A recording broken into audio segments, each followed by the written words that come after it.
ಒಬ್ಬ ಕೆಟ್ಟ ವ್ಯಕ್ತಿಯ ಜೊತೆ ಒಬ್ಬ ಒಳ್ಳೆ ವ್ಯಕ್ತಿಯನ್ನು 6 ತಿಂಗಳು ಬಿಟ್ಟರೆ ಅವನ ಚೇಂಜ್ ಆಗ್ಬಿಡ್ತಾನೆ.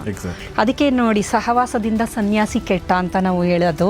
ಅಂದರೆ ನೀವು ಒಬ್ಬ ರೌಡಿ ಜೊತೆ ಕೂಡ ಸುಮಾರು ದಿನ ನೀವು ಇದ್ದರೆ ರೌಡಿಸಮ್ ಇಸ್ ನಾರ್ಮಲ್ ಅನ್ಸಕ್ಕೆ ಶುರು ಆಗ್ಬಿಡುತ್ತೆ. ಹೌದು, ಮತ್ತು ಇವರು ಹಾಳಾಗಿರ್ತಾರೆ, ಅವರು ಹಾಳಾಗಿರ್ತಾರೆ. ಸೊ ಕಂತೆಕ್ಟಾಗಿ ಬಂತೆ ಅಂತ ಒಟ್ಟೊಟ್ಟಿಗೆ ಇರ್ತಾರೆ.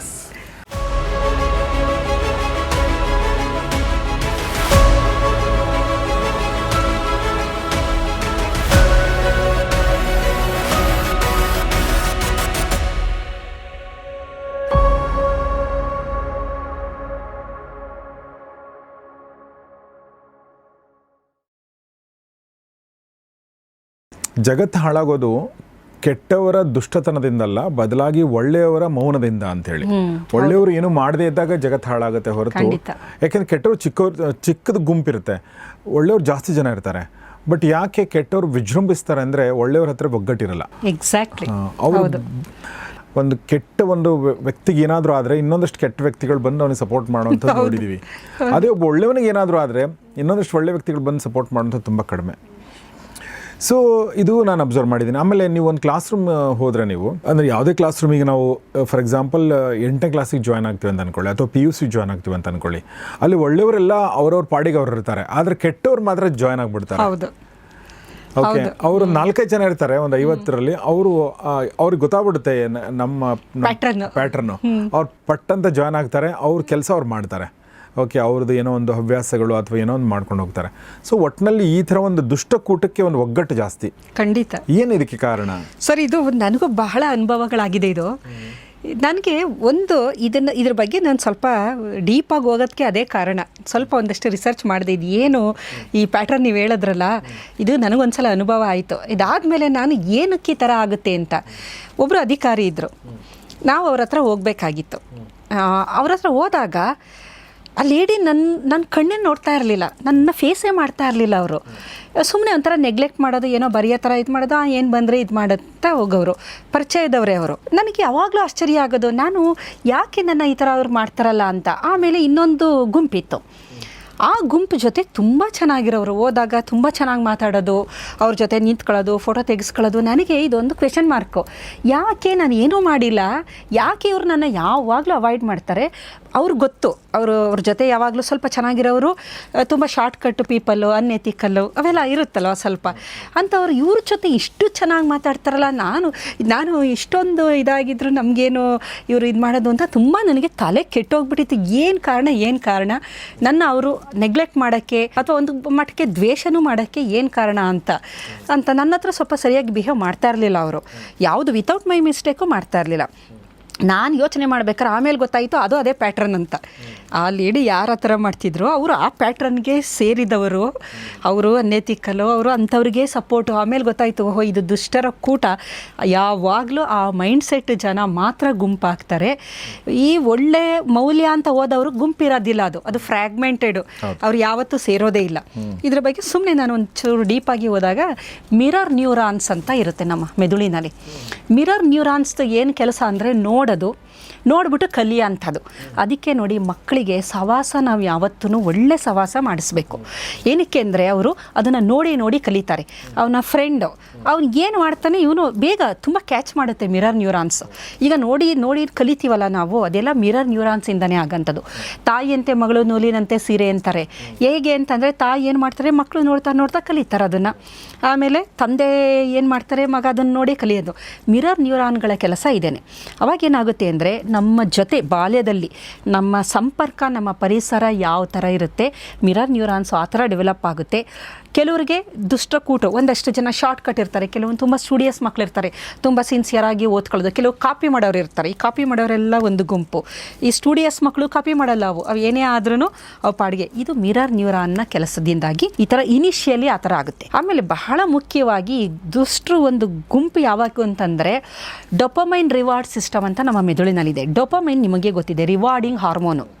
ಇದೇನು ಮಾಡುತ್ತೆ, ನೀವು ಏನೋ ಒಂದು ಶಾರ್ಟ್ಕಟ್ಟಲ್ಲಿ ಹೋದಾಗ ಟಕ್ಕಂತ ಡೊಪಮೈನ್ ರಿಲೀಸ್ ಆಗುತ್ತೆ. ಈಗ ಎಕ್ಸಾಮ್ಗೆ ಓದಿ ಕಷ್ಟಪಟ್ಟು ಓದಿ ಬರೆಯೋದಿದೆಯಲ್ಲ, ಆವಾಗ ಡೊಪಮೈನ್ ರಿಲೀಸ್ ಆಗಲ್ಲ. ಕಾಪಿ ಮಾಡಿ ಮಾಡ್ಬೇಕಾದ್ರೆ ಟಕ್ಕಂತ ಡೋಪಮೈನ್ ರಿಲೀಸ್ ಆಗುತ್ತೆ. ತುಂಬ ಶಾರ್ಟ್, ಭಾಳ ಬೇಗ ಅದು ರಿವಾರ್ಡ್ ಕೊಡ್ತಾ ಬರುತ್ತೆ. ಇದೇನಾಗುತ್ತೆ, ಈ ಥರ ರಿವಾರ್ಡು ಕೊಡ್ತಾ ಆ ಒಂದು ಗುಂಪು, ಈ ಕಾಪಿ ಮಾಡೋರೇ ಒಂದು ಗುಂಪು ಇರ್ತಾರೆ, ಅವರು ಕಾಪಿ ಚೀಟಿ ಅವರವರೇ ಸರ್ಕ್ಯುಲೇಟ್ ಮಾಡ್ತಾರೆ ಹೊರತು ಇನ್ಯಾರಿಗೂ ಕೊಡಲ್ಲ ಅವರು, ಅವ್ರದ್ದೆಲ್ಲ ಒಂದು ಗುಂಪು. ಇದು ತುಂಬ ಶಾರ್ಟ್ ಇದರಲ್ಲಿ ನಿಮಗೆ ಡೋಪಮೈನ್ ರಿಲೀಸ್ ಆಗುತ್ತೆ ವಿತೌಟ್ ಎನಿ ಕಷ್ಟ ಏನೂ ಇಲ್ಲ ಭಾಳ. ಆದರೆ ಸಜ್ಜನರು ಅಂತ ಏನಂತಾರೆ, ಅವರಲ್ಲಿ ಡೋಪಮೈನು ರಿಲೀಸ್ ಆಗೋದಿಲ್ಲ, ಅವರಲ್ಲಿ ಆಕ್ಸಿಟಾಸಿನ್ನು, ಸೆರೋಟೋನಿನ್ ಆಗುತ್ತೆ. ಆಕ್ಸಿಟಾಸಿನ್ನು ಬಾಂಡಿಂಗ್ ಹಾರ್ಮೋನು, ಸೆರೋಟೋನಿನ್ನು ಮೂಡ್ ಸ್ಟೆಬಿಲೈಸರು. ಅವ್ರ ಪಾಡಿಗೆ ಅವರು ಓದ್ಕೊಂಡು ಮಾಡ್ಕೊಂಡು ಖುಷಿಯಾಗಿರ್ತಾರೆ. ಬಟ್ ಈ ಡೋಪಮೈನ್ ರಿವಾರ್ಡಿಂಗ್ ಸಿಸ್ಟಮ್ ಇದೆಯಲ್ಲ, ಭಾಳ ಡೇಂಜರ್ ಅದು, ಅಡಿಕ್ಷನ್ ಅದು. ಅದಕ್ಕೆ ನೋಡಿ, ಕಳ್ಳ ಅವನು ದೊಡ್ಡ ವೀರಪ್ಪನ್ನು, ದೊಡ್ಡ ಕಳ್ಳ ಆಗೋಕ್ಕೆ ಮೊದಲು ಅವನು ಸಣ್ಣ ಕಳ್ಳ ಆಗಿದ್ದ. ಅವನು ರಿವಾರ್ಡ್ ಸಿಕ್ಕಿ ಡೋಪಮೈನ್ದು ಅವನು ನಂತರ ಆ ಒಂದು ಎಡಿಕ್ಷನ್ ಆಗುತ್ತಲ್ವ, ದೊಡ್ಡ ಕೆಲಸ ಮಾಡೋದಕ್ಕೆ ಅವನು ಅದು ಪ್ರೇರೇಪಣೆ ಮಾಡೋ ಅಂಥದ್ದು. ಹಾಗಾಗಿ ಇಲ್ಲಿ ನಮ್ಗೆ ಇನ್ನೊಂದು ಬಹಳ ಮುಖ್ಯವಾಗಿ ನಾವು ನೋಡಬೇಕಾಗಿರೋದು ನ್ಯೂರೋಪ್ಲಾಸ್ಟಿಸಿಟಿ ಅಂತ ಕರಿತೀವಿ. ನ್ಯೂರೋಪ್ಲಾಸ್ಟಿಸಿಟಿ ಅಂತಂದರೆ, ನೀವು ಕೆಟ್ಟ ಕೆಲಸ ಒಂದು ಸಲ ಮಾಡಬೇಕಾದ್ರೆ ಬ್ರೈನಲ್ಲಿ ಆ ಪಾತ್ವೆ ಕ್ರಿಯೇಟ್ ಆಗಿಬಿಡುತ್ತೆ. ಮೊದಲು ಇನಿಷಿಯಲಿ ಭಯ ಇರುತ್ತೆ, ನಂತರ ಏನಾಗುತ್ತೆ, ಆ ಭಯ ಹೊರಟೋಗುತ್ತೆ. ಆ ಒಂದು ಪಾತ್ವೆ ಕ್ರಿಯೇಟ್ ಆದಾಗ ಏನಾಗುತ್ತೆ, ಅವರು ಅದೇ ಥರ ಅವರ ಆಲೋಚನೆಗಳು ಅಷ್ಟೇ ಎಲ್ಲ ನೆಗೆಟಿವ್ ಆಗಿರುತ್ತೆ, ಕೆಟ್ಟದನ್ನು ಪ್ರೇರೇಪಣೆ ಮಾಡೋ ಅಂಥದ್ದು, ಶಾರ್ಟ್ಕಟ್ ನೋಡೋ ಅಂಥದ್ದು. ಇಲ್ಲೇನಂದರೆ ಸುಖ ಬೇಗ ಸಿಕ್ಕುತ್ತೆ, ಸುಖ ಜಾಸ್ತಿ ಇದರಲ್ಲಿ, ಕೆಟ್ಟದರಲ್ಲಿ. ಆದರೆ ಒಳ್ಳೆಯದು ಅಂತಂದಾಗ ತುಂಬ ಕಾಯಬೇಕು ನೀವು. ಅದು ರಿಸಲ್ಟು ಅಥವಾ ಫಲ ಏನಾದ್ರು ಸಿಗಬೇಕು ಅಂತಂದರೆ ಅಷ್ಟು ಈಸಿಯಾಗಿ ಆಗೋದಿಲ್ಲ, ತುಂಬ ಕಾಯಬೇಕಾಗುತ್ತೆ. ಮತ್ತು ಏರುಪೇರುಗಳಿರುತ್ತೆ, ಅಡೆತಡೆಗಳಿರುತ್ತೆ, ಅದನ್ನೆಲ್ಲ ದಾಟಿದ ಮೇಲೆ ನಿಮ್ಗದು ಸಿಕ್ಕೋದು. ಅಷ್ಟು ಪೇಷನ್ಸ್ಗಳು ಇರೋಲ್ಲ, ಶಾರ್ಟ್ಕಟ್ಟಲ್ಲಿ ಹೋಗೋಣ ಅನ್ನೋದ್ರಿಂದ ನ್ಯೂರೋಪ್ಲಾಸ್ಟಿಸಿಟಿ ಹಂಗೆ ಡೆವಲಪ್ ಆಗುತ್ತೆ. ಒಬ್ಬ ಕೆಟ್ಟ ವ್ಯಕ್ತಿಯ ಜೊತೆ ಒಬ್ಬ ಒಳ್ಳೆ ವ್ಯಕ್ತಿಯನ್ನು 6 ತಿಂಗಳು ಬಿಟ್ಟರೆ ಅವನು ಚೇಂಜ್ ಆಗಿಬಿಡ್ತಾನೆ. ಅದಕ್ಕೆ ನೋಡಿ, ಸಹವಾಸದಿಂದ ಸನ್ಯಾಸಿ ಕೆಟ್ಟ ಅಂತ ನಾವು ಹೇಳೋದು. ಸನ್ಯಾಸಿ ಅಂತವನೇ ಸಹವಾಸ ಮಾಡಿದ ಕೆಟ್ಟ ಅಂದರೆ ಮಿರರ್ ನ್ಯೂರಾನ್ ಆ್ಯಕ್ಟಿವೇಟ್ ಆಯಿತು, ನ್ಯೂರೋಪ್ಲಾಸ್ಟಿಸಿಟಿ ಬೇರೆ ಥರ ಆಯಿತು, ಅವನು ಅಲ್ಲಿಗೆ ಬದಲಾವಣೆ ಆದ ಅಂತ. ಆಮೇಲೆ ದುಷ್ಟರ ಕೂಟ ಸ್ಟ್ರಾಂಗ್ ಏನಕ್ಕೆ ಅಂತ ಅಂದರೆ, ಅಲ್ಲಿ ರಿವಾರ್ಡ್ಗಳು ಜಾಸ್ತಿ, ಬೆನಿಫಿಟ್ಸ್ಗಳು ಜಾಸ್ತಿ, ಪ್ರೊಟೆಕ್ಷನ್ನು ಜಾಸ್ತಿ. ಈಗ ಕಳ್ಳನ ಪ್ರೊಟೆಕ್ಟ್ ಮಾಡೇ ಮಾಡ್ತಾನೆ ಅವನು, ಬಿಟ್ಕೊಡೋದಿಲ್ಲ.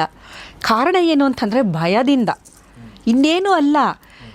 ಈಗ ಅಥವಾ ತನ್ನದು ಬೇರೆಯವ್ರಿಗೆ ಗೊತ್ತಾಗುತ್ತೆ. ಈಗ ನೋಡಿ, ಈಗ ಕೆಟ್ಟವರು ಎಲ್ಲ ಗುಂಪಾಗಿ, ಆ ಗುಂಪಿರುತ್ತಲ್ಲ, ಹೊರಗಡೆ ನೋಡೋಕ್ಕೆ ಇವನು ತುಂಬ ಸ್ಟ್ರಾಂಗ್ ಅನಿಸುತ್ತೆ, ಒಳಗಡೆ ಸ್ಟ್ರೆಂತ್ ಇರೋದಿಲ್ಲ. ಅದು ಹೊರಗಡೆಯಿಂದ ಏನಕ್ಕೆ ಸ್ಟ್ರಾಂಗ್ ಅಂದರೆ, ಅವನ ವೀಕ್ನೆಸ್ ಇವನಿಗೆ ಗೊತ್ತು, ಇವನ ವೀಕ್ನೆಸ್ ಅವನಿಗೆ ಗೊತ್ತು. ಅವನು ಗುಂಪಿಂದ ಹೊರಗಡೆ ಹೋದರೆ ಇವನ ಒಂದು ಬಂಡವಾಳ ಬಯಲಾಗ್ಬಿಡುತ್ತೆ. ಸೊ ಅವ್ರು ಬಿಡೋದಿಲ್ಲ ಈಚೆ, ಸ್ಟ್ರೆಂತ್ ಇರುತ್ತೆ. ಆಮೇಲೆ ಎಲ್ಲರೂ ಆ ಒಂದು ಶಾರ್ಟ್ಕಟ್ಟಲ್ಲಿ ಬೆನಿಫಿಟ್ನ ಪಡ್ಕೊತಾ ಇರ್ತಾರೆ, ಬಹಳ ಸುಲಭವಾಗಿ ಹಣ ಗಳಿಸೋದು ಎಲ್ಲದೂ ಅವ್ರಿಗೆ ಸಿಗ್ತಾ ಇರುತ್ತೆ. ಸೊ ಹಾಗಾಗಿ ಆ ಸ್ಟ್ರೆಂತ್ ಜಾಸ್ತಿ. ಆದರೆ ಸಜ್ಜನರು ಅಂತಂದಾಗ ಅಲ್ಲಿ ರಿವಾರ್ಡ್ ಏನೂ ಇರೋದಿಲ್ಲ, ಅವ್ರಿಗೆ ಆಗಬೇಕಾಗಿದ್ದು ಏನೂ ಇರೋದಿಲ್ಲ, ರಿವಾರ್ಡು ಏನೂ ಇರೋದಿಲ್ಲ. ಸೊ ಅವ್ರಿಗೆ ಇಂಡಿಪೆಂಡೆಂಟ್ ರ್ಯಾಷನಲ್ ಥಿಂಕಿಂಗು ಜಾಸ್ತಿ. ಈಗ ನೀವು ನನ್ನ ಮಾತನ್ನು ಒಪ್ಪಲ್ಲ, ನಾನು ನಿಮ್ಮ ಮಾತನ್ನು ಒಪ್ಪಲ್ಲ. ಸೊ ನಾವು ಯಾವತ್ತೂ ಯುನೈಟ್ ಆಗಲ್ಲ, ಬಟ್ ಇಬ್ಬರು ಒಳ್ಳೆಯವರೇನೆ. ಆದರೆ ಕಾಮನ್ ಪಾತು, ನಮಗೆ ಒಬ್ಬ ಕಾಮನ್ ವೈರಿ ಇರೋಲ್ಲ, ನಮಗೆ ಕಾಮನ್ ವೈರಿ ಇರೋಲ್ಲ. ಏಕೆಂದರೆ ನೀವು ಆ ವ್ಯಕ್ತಿಯನ್ನು ನೋಡುವ ದೃಷ್ಟಿಕೋನವೇ ಬೇರೆ, ನಾನು ನೋಡೋದೇ ಬೇರೆ. ಸೊ ನಮಗೆ ವೈರಿ ಅಂತ ಕಾಣಲ್ಲ, ಸೊ ನಾವಿಬ್ಬರು ಒಗ್ಗಟ್ಟಾಗಲ್ಲ. ನನಗೆ ಒಂದು ಜ್ಞಾಪಕ ಬರುತ್ತೆ, ಮಹಾಗಠಬಂಧನ್ ಅಂತ ಒಂದು ನಡೆದಿತ್ತು. ಆವಾಗ ನೀವು ನೋಡಿ, ದೇಶದಲ್ಲಿದ್ದ ಎಲ್ಲರೂ ಒಂದಷ್ಟು ಜನ ಒಂದೇ ಆಗಿ ಮೋದಿಯವರ ವಿರುದ್ಧ ಏನೋ ಮಾಡ್ತಿದ್ರಲ್ಲ, ಆಗ ಎಲ್ಲ ಒಟ್ಟಿಗೆ ಆಗ್ಬಿಟ್ಟಿದ್ರು. ಸೊ ಒಂದು ಸ್ಟ್ರಾಂಗ್ ಅದು ಕೂಟದ ಥರ ಅದು. ಅದೇ ನೀವು ರ್ಯಾಷನಲ್ ಥಿಂಕಿಂಗ್ ಇರೋರನ್ನ ನೀವು ಆ ಥರ ಸೇರಲ್ಲ ಅವರು. ಏಕೆಂದರೆ ಅವರ ಥಿಂಕಿಂಗ್ ಬೇರೆ ಇರುತ್ತೆ, ಅವರ ಆಲೋಚನಾ ಶಕ್ತಿನೇ ಬೇರೆ. ನೀವು ಹೇಳೋದನ್ನ ನಾನು ಒಪ್ಪದೇ ಇರ್ಬೋದು, ನನಗದು ಇಷ್ಟ ಆಗೋದಿಲ್ಲ, ಆ ರೂಟು ಇಷ್ಟ ಆಗೋದಿಲ್ಲ, ನಿಮಗೆ ನಾನು ಹೇಳೋದು ಇಷ್ಟ ಆಗೋಲ್ಲ. ಸೊ ಯಾವಾಗಲೂ ಸಜ್ಜನರು ಕೂಟ ಆಗೋದೇ ಇಲ್ಲ. ಅವರು ಕೂಟ ಮಾಡ್ಕೊಳ್ಳಿಲ್ಲ, ಅವ್ರದ್ದು ಅಲ್ಲಿ ಆಮೇಲೆ ಹೋಯ್ತದು ಬಿಡಿ, ಆ ಟೈಮ್ಗಾಗಿತ್ತು. ನಂತರ ಅದು ಡಿಫ್ರೆನ್ಸ್ ಆಫ್ ಒಪಿನಿಯನು ಬಂತು, ಇದೆಲ್ಲ ಆಯಿತು. ಅಂದರೆ ಸುಮ್ಮನೆ ನಾನು ಒಂದು ಎಕ್ಸಾಂಪಲ್ ಕೊಟ್ಟಿದ್ದೆ ಯಾವ ಥರ ಇದಾಗುತ್ತೆ. ಆಮೇಲೆ ಈ ಕೂಟ ಆಗೋದು ಎಲ್ಲಿ ಅಂತಂದರೆ, ಇದು ಅವರು ಎಲ್ಲಿ ಸೇರ್ತಾರೆ ಅಂತ ನೋಡಿ. ಸಾಮಾನ್ಯವಾಗಿ ಅವರು ಸೇರೋದು ಹೋಟೆಲ್ಗಳಲ್ಲಿ, ಬಾರ್ಗಳಲ್ಲಿ. ಯಾರು ಅವರು ದೇವಸ್ಥಾನಗಳಲ್ಲಿ ಕೂತ್ಕೊಂಡು ಈ ಥರದ ಕಾನ್ಸ್ಪರೆನ್ಸಿ ಮಾಡೋಕ್ಕಾಗಲ್ಲ ಅಲ್ವಾ. ಇದರ ಜೊತೆಗೆ ಏನಾಗುತ್ತೆ, ನಿಮ್ಮ ಪ್ರಿಫ್ರಾಂಟಲ್ ಕಾರ್ಟೆಕ್ಸು ಅಂತ ದೇವಸ್ಥಾನ ಅಥವಾ ಒಳ್ಳೆ ಜಾಗ, ದೇವಸ್ಥಾನ ಅಂದರೆ ಒಳ್ಳೆ ನೇಚರ್ ಅಂತಲೇ ಇಟ್ಕೊಳ್ಳಿ, ಒಂದು ಒಳ್ಳೆ ನೇಚರು, ಒಂದು ಇದ್ರ ಕಡೆ ನಿಮ್ಮ ಪ್ರಿಫ್ರಾಂಟಲ್ ಕಾರ್ಟೆಕ್ಸ್ ಆ್ಯಕ್ಟಿವೇಟ್ ಆಗಿರುತ್ತೆ, ಹಿಂಭಾಗದ ಮೆದುಳು ಶಟ್ ಡೌನ್ ಆಗಿರುತ್ತೆ. ಇದು ಹೇಳ್ತಾ ಇರುತ್ತೆ, ನಿಮಗೆ ತಿಳಿಸ್ತಾ ಇರುತ್ತೆ, ಇಲ್ಲ ತಪ್ಪಿದು ನೀನು ಮಾಡ್ತಿರೋದು ಮುಂದಿನ ದಿನದಲ್ಲಿ ತೊಂದರೆ ಆಗುತ್ತೆ, ಬೇಡ ಅನ್ನೋದೆಲ್ಲ ಇದು ಅರಿವು ಕೊಡ್ತಿರುತ್ತೆ. ಆದರೆ ಬಾರಲ್ಲಿ ಕೂತಾಗ ಕುಡಿಬೇಕಾದ್ರೆ ಹಿಂಭಾಗದ ಮೆದುಳು ಆ್ಯಕ್ಟಿವೇಟ್ ಆಗಿರುತ್ತೆ, ಮುಂಭಾಗದ ಕಂಪ್ಲೀಟ್ ಕ್ಲೋಸ್. ಸೊ ಅದು ಮುಂದೆ ಬರುವ ಕಾನ್ಸಿಕ್ವೆನ್ಸಸ್ನ ಹೇಳಲ್ಲ. ಆ ಸಮಯದಲ್ಲಿ ನಿನಗೆ ಅದರಿಂದ ಬೆನಿಫಿಟ್ ಇದೆ, ಮುಂದೆ ಅದೇನಾಗುತ್ತೋ ನೋಡ್ಕೊಳ್ಳೋಣ ಆವಾಗ ಅನ್ನೋದು. ಮತ್ತು ಭಯ ಇರೋದಿಲ್ಲ ಅವ್ರಿಗೆ, ಒಗ್ಗಟ್ಟು ಜಾಸ್ತಿ ಇರೋದ್ರಿಂದ ಭಯ ಇರೋಲ್ಲ. ಇದೆಲ್ಲ ಮೆದುಳಿನಲ್ಲಿ ನಡೆಯುವ ಪ್ರೋಸೆಸ್ಗಳು ಹಿಂಭಾಗದ್ದು ಮುಂಭಾಗದನ್ನು ಹೈಜಾಕ್ ಮಾಡಿ ಸಪ್ರೆಸ್ ಮಾಡೋದ್ರಿಂದ ಅವರು ಭಯ ಇರಲ್ಲ. ಯಾವುದೇ ಒಂದು ಕೆಲಸನಾದರೂ ಅವರು ಮಾಡೋದಕ್ಕೆ ಇದು ಮಾಡ್ತಾರೆ. ಒಗ್ಗಟ್ಟು ಜಾಸ್ತಿ ಇರುತ್ತೆ. ಇದು ಯಾವ ಥರ ಅಂತಂದರೆ ಈ ಹುಲಿ ಮೇಲೆ ಸವಾರಿ ಮಾಡ್ದಂಗೆ, ಅವ್ರು ಕೊನೆವರೆಗೂ ಹುಲಿ ಮೇಲೆ ಸವಾರಿ ಮಾಡ್ತಾನೆ ಇರಬೇಕು, ಇಳಿಯಾಗಿಲ್ಲ ಅವರು. ಇಳಿದ್ರೆ ಅದು ತಿನ್ಬಿಡುತ್ತೆ ಅನ್ನೋ ಥರ. ಆ ಕೂಟದಿಂದ ಅವರು ಈಚೆ ಬರೋಕ್ಕೆ ಒಂದು ಸಲ ಎಂಟ್ರಾದರೆ ಈಚೆ ಬರೋಕ್ಕೆ ಸಾಧ್ಯನೇ ಇಲ್ಲ. ಏಕೆಂದರೆ ಬೇಕಾದಷ್ಟು ಅಪರಾಧಗಳಾಗಿರುತ್ತೆ, ತಪ್ಪುಗಳಾಗಿರುತ್ತೆ.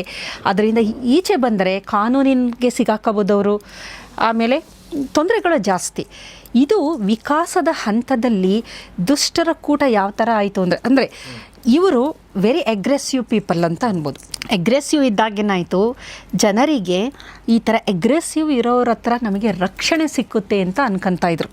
ಅಂದರೆ ಫೈಟ್ ಮಾಡ್ತಾನೆ ಅವನು, ಸೊ ನಾನು ಅವನ ಜೊತೆ ಹೋದಾಗ ನನಗೆ ರಕ್ಷಣೆ ಸಿಕ್ಕುತ್ತೆ ಅನ್ನೋ ಥರ ಈ ಥರ ಕೂಟಗಳು ಗುಂಪುಗಳು ಆಯಿತು. ಅದೇ ಒಬ್ಬ ಸಜ್ಜನ ಅಂದಾಗ ಅವನು ಅಗ್ರೆಸಿವ್ ಇರೋಲ್ಲ, ಅವನು ಅಂಥ ಸಾಧು ಆಗಿರ್ತಾನೆ, ಅವನು ಅಗ್ರೆಸಿವ್ ಇಲ್ಲ. ಅವನ ಹತ್ರ ಹೋದರೆ ಪ್ರೊಟೆಕ್ಷನ್ ಇಲ್ಲ ಅನ್ನೋದಕ್ಕೆ ಇಂಥ ಕಡೆ ಜನಕ್ಕೆ ಒಲವೇ ಜಾಸ್ತಿ ಹೊರತು ಒಳ್ಳೆಯದು ಅಂತ ಬಂದಾಗ ಅಷ್ಟೊಂದು ಒಲವು ಇಲ್ಲ ಅಂತ ಹೇಳ್ಬೋದು. ಮತ್ತು ಬಹಳ ಮುಖ್ಯವಾಗಿ ಇಲ್ಲಿ ನಾವು ನೋಡಬೇಕಾಗಿರೋದು, ಇಂತಹ ಗುಂಪುಗಳು ಮೇಲೆ ನೋಡೋಕ್ಕೆ ಸ್ಟ್ರಾಂಗ್ ಇರುತ್ತೆ, ಆದರೆ ಒಳಗಡೆ ಇರೋದಿಲ್ಲ. ಏಕೆಂದರೆ ಪ್ರತಿಯೊಬ್ಬನಿಗೂ ಅವನದೇ ಆದ ಬೆನಿಫಿಟ್ನ ಅವನು ನೋಡ್ತಾ ಇರ್ತಾನೆ. ಹಣ ಆಗಿರ್ಬೋದು, ಅಧಿಕಾರ ಆಗಿರ್ಬೋದು, ಬೆನಿಫಿಟ್ಗೋಸ್ಕರ ಅವನು ಗುಂಪಲ್ಲೇ ಎಲ್ಲರೂ ಹಂಗೆ ಇರ್ತಾರೆ. ಬಟ್ ಹೊರಗಡೆ ನೋಡೋಕ್ಕೆ ಇದು ಏನೋ ತುಂಬ ಸ್ಟ್ರಾಂಗ್ ಅನಿಸುತ್ತೆ, ಸ್ಟ್ರೆಂತ್ ಇರೋದಿಲ್ಲ. ಕಾರಣ ಏನು ಅಂದರೆ ಸದಾ ಕಾಲ ಅವರ ಕಾರ್ಟಿಸಾಲ್ ಒತ್ತಡದ ಹಾರ್ಮೋನು ಜಾಸ್ತಿನೇ ಇರುತ್ತೆ ಅವ್ರಿಗೆ. ಇವು ಸಂತರು, ಸಜ್ಜನರು, ಒಳ್ಳೆಯವರು ಅಂದಾಗ ಸದಾ ಕಾಲ ಆರಾಮಾಗಿರ್ತಾರೆ, ಕಳಕಳಂಥದ್ದು ಏನೂ ಇಲ್ಲ, ಪಡೆಯೋಂಥದ್ದು ಏನೂ ಇಲ್ಲ, ಕಳಕಳಂಥದ್ದು ಏನೂ ಇಲ್ಲ. ಸೋ ವಾಟ್, ಆರಾಮಾಗಿ ಇರ್ತಾರೆ.